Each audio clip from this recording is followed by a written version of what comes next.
Assalamualaikum warahmatullahi wabarakatuh. Kami atas nama Aliansi Pemuda Melayu Tamiang menolak keras kehadiran koalisi Aksi Menyelamatkan Indonesia atau KAMI demi menjaga persatuan dan keutuhan bangsa di masa hari ini dan masa yang akan datang.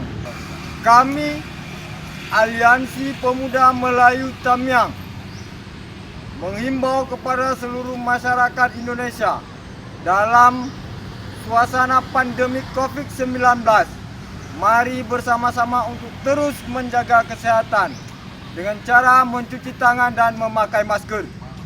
Mari bergandengan tangan untuk terus mendukung langkah-langkah pemerintah dalam mengatasi pandemi COVID-19. Atas nama Aliansi Pemuda Melayu Tamiang juga menghimbau kepada seluruh tokoh elemen masyarakat untuk tetap sama-sama menjaga persatuan dan kesatuan bangsa demi untuk menatapnya masa depan Indonesia yang akan lebih baik.